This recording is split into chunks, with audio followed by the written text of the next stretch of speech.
Hey, Kevin here, top 100 financial advisor and best-selling author, and we are here to talk about the stock market.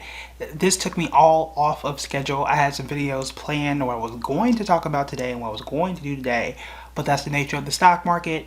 We got to talk about what's going on right now. And one of the biggest pieces of news is that PayPal is in talks to purchase Pinterest, and this is a very interesting move. You can see it as a risky move. I think it's a brilliant one. And there are a lot of people saying, well, one, what does it mean for PayPal? What does it mean for Pinterest? Does this even make sense? And why would you even consider doing something like this? So I'm going to go over a lot of the big points that we're learning right now. I'll also say there's a chance that this could fall through and not happen. Okay, that is possible. That is something that has happened in the past. But we're going to go through this conversation with the assumption that it is going to go through. Pinterest on this news was up significantly. PayPal not so much. Now I would not worry about that. Someone asked me on public, does this mean you would buy the dip? I will let you know at the end of this video how I feel about it and what I would do if I were in this situation. I'll also tell you which stock I had instead of PayPal and whether or not I am switching on that position or not. So let's go ahead and get into it. So remember, and I got my notes here on my tablet by Microsoft. I own Microsoft, so I brought it up. So you got to look at the business of PayPal. Okay, that's where all of this starts and what you can start to see what makes sense. Very similar to what I was talking about Netflix and how moving into retail made sense. This move on paper makes a whole lot of sense for PayPal. And my immediate reaction when I saw this was, boy, PayPal could become a huge, or I wouldn't say a huge competitor, but an even better competitor, if you will, to Shopify.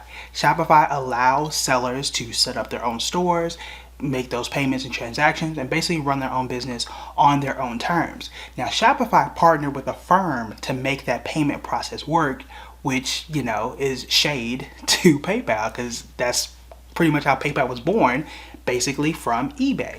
And Shopify is really a better souped up version of eBay if you want to go there, but that's a conversation for another day. So in reaction to that, one could say that PayPal says, look, well, if we buy Pinterest, we now have an avenue into that space. The beauty of Pinterest is that, or at least was, and we'll get into why it's not the same anymore.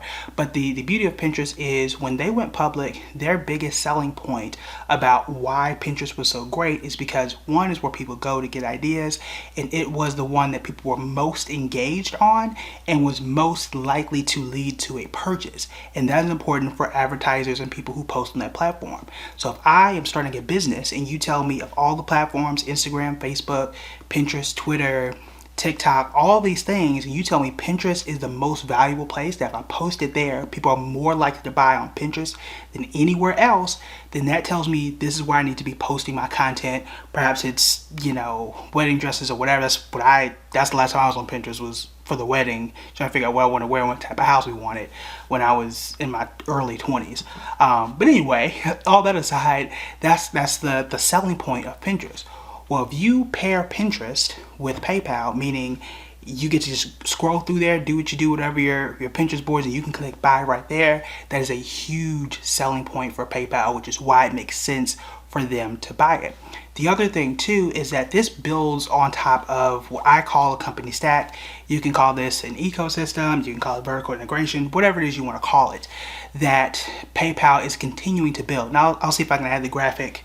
Let's just scoot over and add the graphic here about some of the services that PayPal offers. Because again, this is all about the business and building that ecosystem and really setting themselves apart from some of their biggest competitors. This strategically, if it works, which is not a guarantee if it works, sets them a little bit apart from Shopify and sets them further apart from a Square, which is the company that I bought and the one that right now is doing better. We'll see what happens in the next few years. However, the thing about it is this. You've got, for PayPal, you got Venmo, you got the PayPal kiosk. So if you walk into a coffee shop, they can have the little terminal there. They're getting money from that. I have a list here. They're moving into savings accounts. We've already talked about how I don't know if they've launched it yet or not, but they're moving into investing accounts as well, offering cryptocurrencies.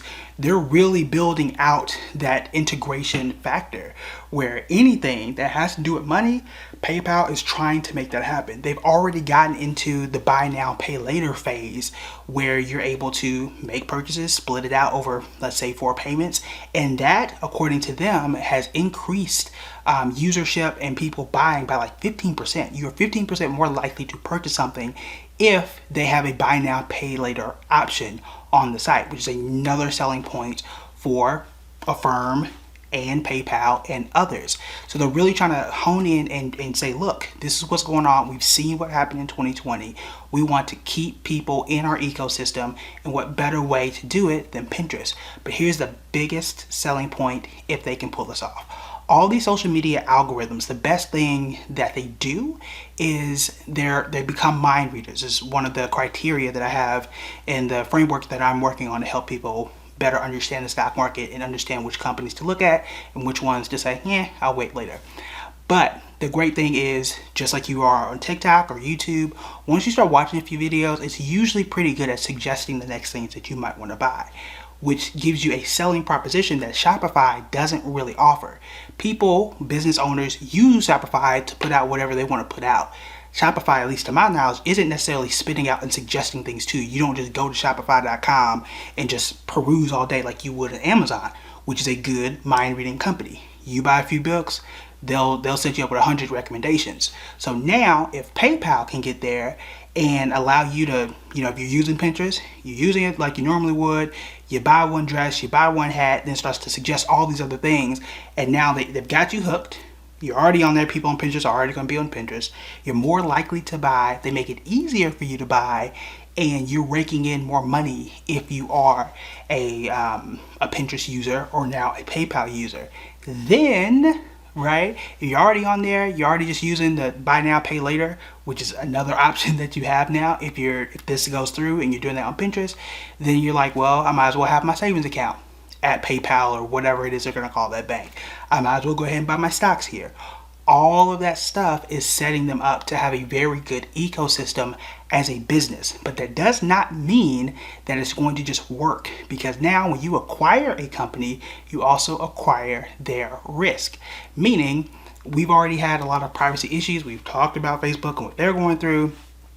Twitter has gone through it, and now if you buy this, you put yourself in a very similar position. Now, I don't know of any controversial, crazy stuff that happens on Instagram, but it can be a thing, and it is something that they are going to have to worry about.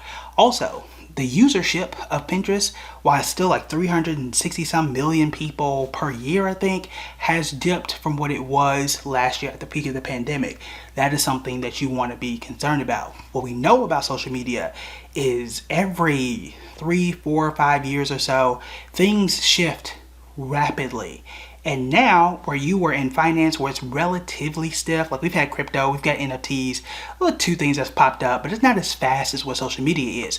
Think about how quickly a company like Facebook has had to move. You went from regular Instagram, static pictures, then you had, story mode that came from Snapchat. That became a competitor. You started doing that. Then you had Reels to compete with TikTok. Like, all these things evolve so quickly. Is PayPal ready to be in that space? Now, again, I don't use Pinterest enough to tell you that Pinterest is competing in that space. I don't know.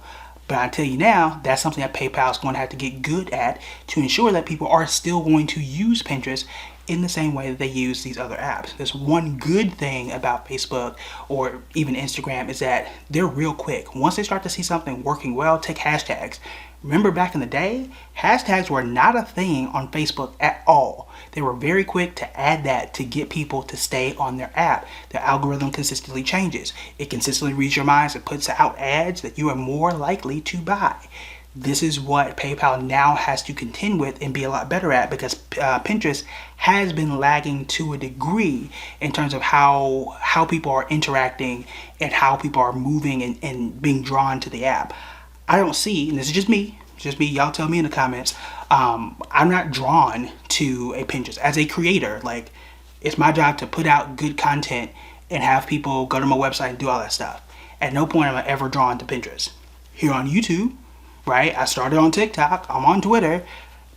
Nothing, you got to draw people, you got to draw everybody into it for this to be successful and to keep them on it to be successful. And they're not necessarily doing that. Last time I read, when they were going public, they were really big on certain events in life. Buying your first home, getting ideas for that. Your wedding, getting ideas for that. Travel ideas, getting ideas for that. Which is great if you can bring those people back and keep them there. I can look at a trip and say, oh look, I can buy it right here and get my tickets via email. That's an advantage that no other company right now outside of Instagram itself really has. Except that Facebook doesn't own a bank. Instagram, which is owned by Facebook, they don't own a pay system, which PayPal can insert themselves there if they really want to. But this is an advantage, a huge advantage if they can pull it off. Now, let's get to the money side of things. PayPal dropped, I think it was close to like 5% today, which isn't great. I had people complain that, look, I had PayPal for a little bit and it's been down, and it has been. PayPal, let me double check this, is down about 4, almost, oh, let me double check, wrong chart. So I'll put this here. PayPal's up over the last year almost 30%, like 29.14. However, when I go to the 6-month chart, it's actually down close to 4%. Somebody asked me if I would buy the dip. That answer is yes. Whether or not they buy Pinterest, which I hope and think that they will, I would still buy PayPal. I think PayPal is still a strong company.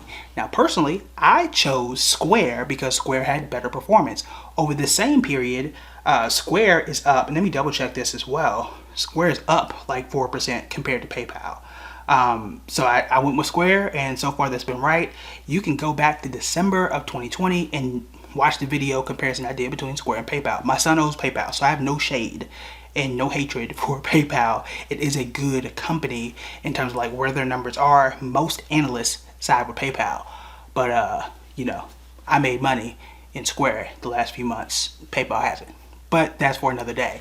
I do still think that it is still a great value, even if the company is down right now. Again, still up close to 30% over the last year. That is a decent indicator, not the best one in the world, but decent indicator that it does still have room to grow. You add a consumer bank, which is in their pipeline right now. You're adding cryptocurrencies. You're adding an investing app. This is a no-brainer. They also saw significant growth between the first 6 months of this year compared to the first 6 months of last year, which is still a good sign that people are still using the app, still increasing their usage of the app. Buy now, pay later, all these things are signaling significant growth for the company. Now, whether the market agrees with that right now doesn't really matter. If I'm looking for something to hold for the next year, 2 years, 3 years, I think PayPal is a very, very good spot. But I'm gonna leave you with this last point. I know I'm talking fast. Excuse me. What we do know generally, and that's not every company in the world, generally when an acquisition like this is announced, usually the stock falls, and it falls for several weeks, and then if the company is good, which I think PayPal is, it'll start to kind of take off and be back to normal or continue to succeed, which is why I think this right now, if you like PayPal, I think this is the time to buy. You can DCA, which is what I think is a safer thing, but this is where I would really consider buying, and here's why. Remember what happened to Salesforce. We talked a lot about Salesforce in December, talked a lot about Salesforce in January. They announced, I think it was December 1st of 2020, where they said, look, we are going to buy Square. And from December 1st, let me look at this chart right here. From December 1st to June 1st of this year, of 2020, the stock was down 4%.